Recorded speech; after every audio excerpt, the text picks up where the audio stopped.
This is new age for me.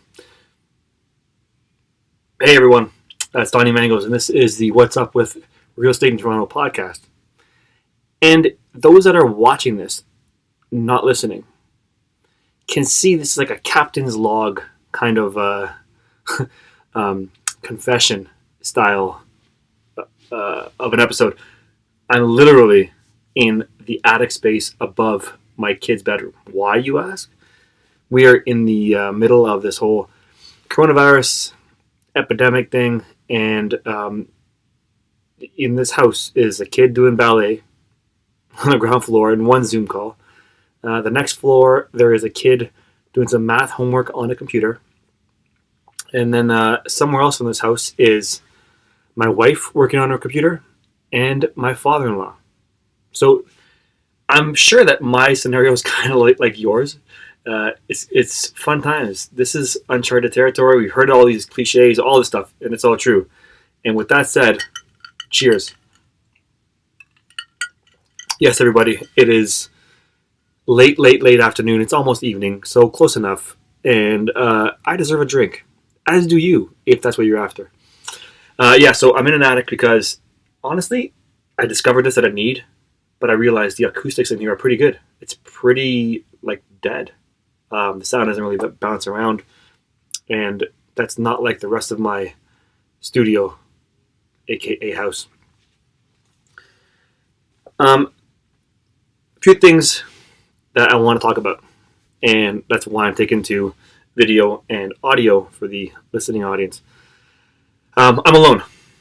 There's no guests this week. There's no one I'm going to call right now because everyone's kind of scrambling at this point as we're trying to figure stuff out, figure life out.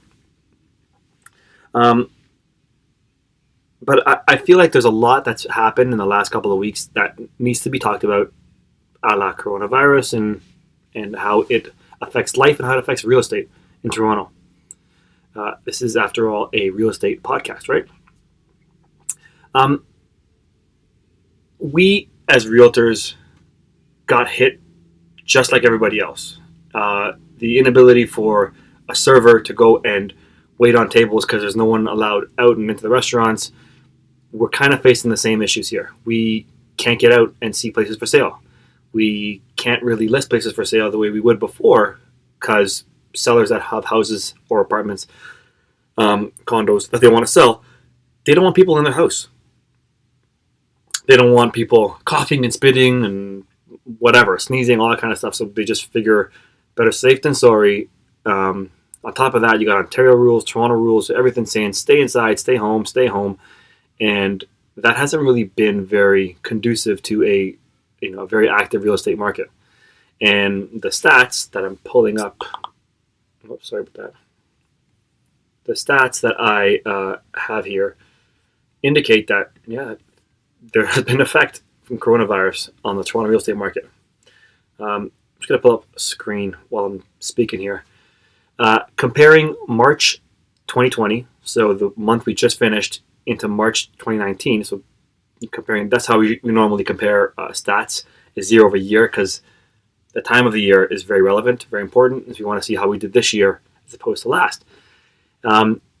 Surprisingly, significantly increased in the number of transactions that occurred in March. So that's what you would have imagined. The market was gearing up for a really hot, active market. So the number of transactions were up over 12%.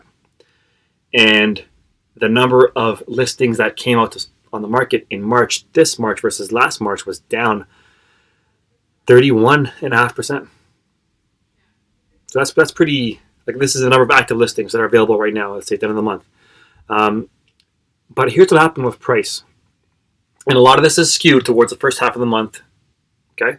The price for the average home in Toronto eclipsed $900,000. Average home, that's condos, townhomes, freehold, everything. And last March, the average price was $788,000. So it went from $788,000 to $902,000 March to March. This had a lot of stats from deals, transactions, agreements that were written in the first half of March that maybe they closed out towards the end of the month, conditions are removed, that kind of stuff. But still, these are current results. What I think is going to happen, should I pull up my other screen here? What I think is going to happen going forward, though, I think it's going to be a very quiet April. I feel like there's definitely fewer homes on the market for sale. I am seeing listings. Like today, I'm recording this. This is a Monday. This is usually the busiest day. This is one of the 2 busiest days of the week for new listings to come out. Spring market, really hot in neighborhoods that are amazing. And I saw 2 new listings in a neighborhood that normally would have about 20 today. So listings are definitely down big time in April compared to what I would imagine for April. For all of us looking to make a move during the summer months with the kids, that kind of stuff. And so that's not happening. So, April's results are going to be very, very down in terms of the number of transactions. I feel like those that are coming to sale on the market right now likely have a need. Okay, and if there's a need, there's probably an advantage to the buyer. So I feel like if there are going to be deals, this is probably when you're going to see them. April, May, and depending on how long this thing lasts, right? So I also feel like a lot of people who are looking to make a move simply are not going to. They're just going to wait it out. They're going to wait out until June, July, August, whenever this stuff does clear up, we can actually get out there again and make those decisions at that point. So that's how I see things happening here. And because people are holding out on their properties, I feel like they're not going to give it away. They're just going to wait for the market to come back, and then they will sell to all of this pent-up demand that is surely building up right now. We know, on our team specifically, we're always heavier weighted on the buyer side. We always have far more buyers than we do sellers. And I don't think my team is unique that way. I think a lot of people, especially like we deal with investors a lot. I'm an investor. We believe in buying and holding because there's been a lot of money to be made in Toronto, and there still is a lot of money to be made in Toronto. And so buying and holding, if you can, is usually the right strategy. And so with that being said, there's a lot of people that are still want to get into buying that will not sell. Interesting stuff. So I don't think the market is going to tank right now, based on projections that we know, or what to expect. What we're seeing in China, what we're seeing in Italy, and how they're loosening now the rules a little bit, and loosening the lockdowns, and seeing how buyer confidence, buyer demand is regaining, all that kind of stuff. China, by the way, the market is through the roof right now. The real estate market's through the roof right now because people are getting back out. I feel like what's happened in the past little while, the government's reducing their overnight benchmark lending rate, which is what banks use for their prime rate. So those that are thinking about getting variable rate mortgages, which is everybody right now, is going to have lower costs of borrowing, which is going to increase their buying power, which is going to likely increase prices. I feel like the government reducing their rate by a point and a half, a percentage and a half, it's massive in the last month. That's not going to come back that fast, and people will take advantage of qualifications and all that kind of stuff they're going to get right now. So I feel like this is setting up for a tremendously active and likely expensive second half of the year in Toronto. So, remember we heard us first.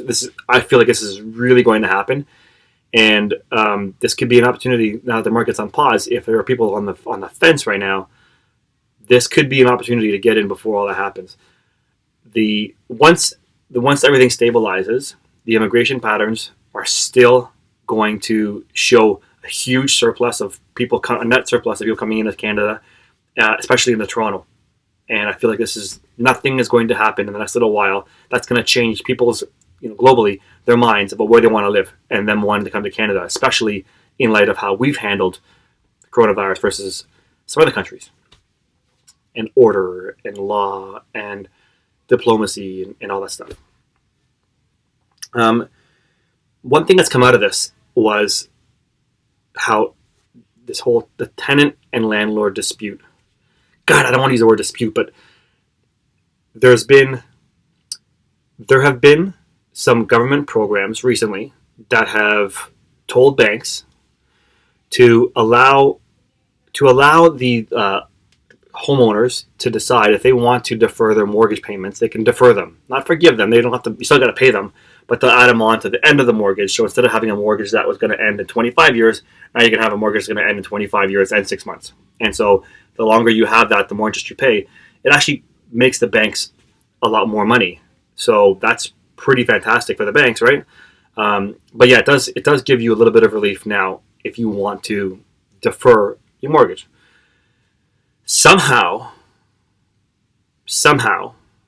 that's become a discussion of mortgages aren't due. This is how it's been received on the tenant side, oftentimes in Toronto, from what I'm reading. Mortgage payments are not due. Therefore, why should rent payments be due? I'm not paying rent. Landlords are greedy. They're making me pay when I can't. So this has become this. If there wasn't a huge, wedge in our relationship before this, this is a massive one now. Renters have decided to come up with all kinds of for any other industry, whatever. This would be called propaganda, by the way. But what they've said was, renters unite. Stop paying rent. Your landlord doesn't need it. No investment returns are guaranteed. They shouldn't have this either, and off they go. And so they've created a bunch of support groups and strength in numbers, and said, "Don't pay your rent, no April rent." So this was an actual movement, and probably going to consider continue for the next little while as well. They're saying, we should have to pay rent, and from all the forums that I've been looking into, and just some of the comments by tenants. I'll start with that side, with the tenants saying, basically, F you, landlord. You're rich. I'm going to stick it to the man. You can't have my money. And it's basically taking on that narrative. I'm not saying all tenants are like this at all, because God knows I have some amazing tenants. So I don't think this is how tenants are. But this is the position that a lot of tenants are taking with the coronavirus and the loss of jobs and all this kind of stuff. And the reasoning that they've decided to make their number one sticking point is, landlord, you bought an investment property. Investments are never guaranteed. Shut up. So I don't know why that is a valid discussion point when this whole if there's a risk associated with it, nothing is guaranteed, whatever. Landlords signed the same document that tenants signed. It's the exact same set of files called the lease agreement that was signed by both sides, and promises are made on both sides. And if the landlords can't pay their mortgage because the tenant's not paying their rent, it doesn't absolve the responsibility of the landlord to provide housing for this tenant. I'm not sure why a tenant thinks that they don't have to follow the rules either, that they have an out in the promises they made. I don't understand. And so it's become this whole massive, butting heads, and God knows, if you want to get me started, I can get started on this, but it's going to do me no good, or anyone else no good. And then it's just going to bring in a bunch of trolls and complain about how this is a discussion between the haves and the have-nots. And it's really just a discussion about people keeping promises. Landlords keep promises, tenants keep promises, everybody wins. I'm not sure why this system allows, or these conditions allow for one side to decide they're under no obligation to continue to try and honor their commitments. So anyway, I have serious thoughts about these kinds of things, but I just want to let you know this is what's happening in this world, in Toronto right now. Okay.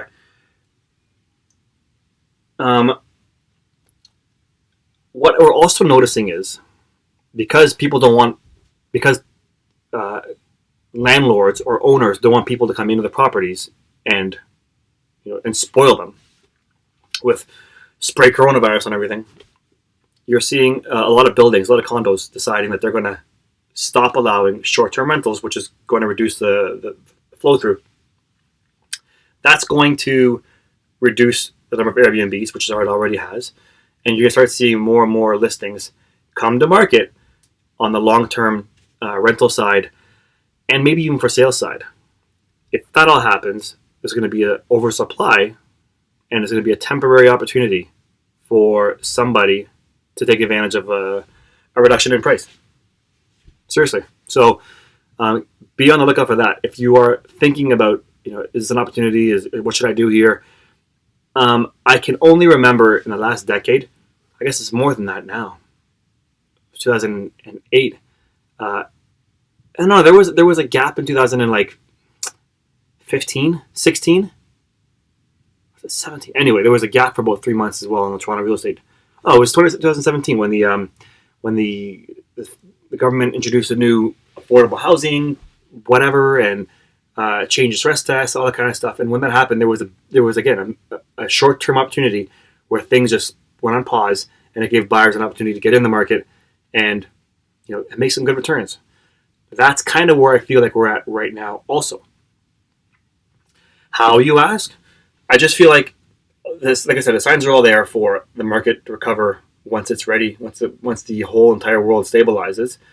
There are people that are going to have to sell right now. They're just going to have to sell. And whether it's you or someone else, someone's buying that property. Why shouldn't it be you? I don't look at it like taking advantage of somebody. It's going to sell for what it's going to sell for. And the person needs to sell it right now. Otherwise, they wouldn't be listing it right now. Why shouldn't it be you if you're in a position to take advantage of that? Okay? Not taking advantage of a person. You're taking advantage of an opportunity. The person's going to sell anyways to somebody for that price. So if you're on the lookout, this is a good time for sure. So, guys, stay ready to go. If you want to do something soon, call me and tell me to get this thing started for you. So how are showings happening right now? Like, if you can't get into properties, how do you buy them? We're seeing a big shift towards virtual showings now. So we're investigating right now with a couple different tools to try and bring the home to you if you're a buyer or a tenant. So you could, not looking at pictures on a phone and scrolling through. We're looking at getting it a bit more immersive. So it would be like a VR thing on your face that we could get for you, give it over to you, and then we go in there on our own, record some footage for you, and you can just turn your head, look up and down, and see what the place looks like through the lens of a camera, brought right to your face. So we're trying to make this happen for you guys, so you guys can see places and really be, like I said, in that position to take advantage of an opportunity. So that's been really cool. Like, there's been a lot of bad things that are a result of this coronavirus. There's been a lot of good things that have come out of this as well. Just the way that we interact with technology, the way we're enjoying it, the way that we are learning from it and taking advantage of tools that are available. Pretty cool world right now. The tools are coming out. Obviously not cool what's happening with the virus, of course, but there's some positives out of all of this. And I just want to end this episode talking about, like, how are you guys doing? I'm very social, that, and I do contact people and I just ask and check in, and for the most part, I would say that people are mostly doing well. I think the ones that are there are two groups of people that are having a hard time, and it's only for certain things. Those with kids have a hard time knowing that they're home all day with the kids. They can't go to work and do all that kind of stuff. They're constantly distracted, like I am. And we have to educate our kids. We have to sort of be the teacher for our kids. That's hard for people like me who have never been an elementary school teacher, don't understand the curriculum or where they were, where they are, what expectations. So it's been difficult that way. But then you have people that are off on their own, and it's got to be tough just being alone all day, being told to stay home, and you're looking at the same four walls all day. So we feel you, and I've talked to people that are alone. I get it. It's tough, and so we're thinking of you. We're with you. It's hard, but we're all doing this for the greater good. Okay. So my computer is buzzing on me, and I thought I pressed Do Not Disturb. I did. Okay. Apologies. Uh, we are doing okay. My kids are mostly fine. They were down to about like one yelling match every day ish, which is okay. I'll take that. I'm doing fine. Our team is doing great. Health wise, we're fine. We obviously can't get out there and show places, and that's our passion. We can't help people the way we would normally help people, and so it's tough to go through that. My wife's busy as hell with work for some reason, um, and she's probably going a bit stir crazy and batty, to be honest with you, in the house. Just she's not used to it. I am used to being home often during the day. It doesn't really bother me at all. I would say I'm probably out there doing more jogs than I've done in the past little while, riding a bike more than I've ridden a bike in a while, and things like that. But all I know is we're going to get through this. You're going to get through this. We're all going to make it out of this, and we're going to be great once we're out of this. Let's just do what we got to do to get through this and move on. Okay, that's I can't wait to hug people again and and enjoy dinners in a restaurant and that kind of stuff. And that's all on the horizon. We just got to make sure we remember why we're here, why we're stuck in the attic, right? I think that's it for today, guys. I just wanted to give you some thoughts on how I feel coronavirus is affecting my world, real estate world, Toronto, and all that. And I welcome any and all of your feedback. Of course, I'm a student of my craft, and I love to learn. Also love you all. You guys be good, all right? Stay safe. Stay home.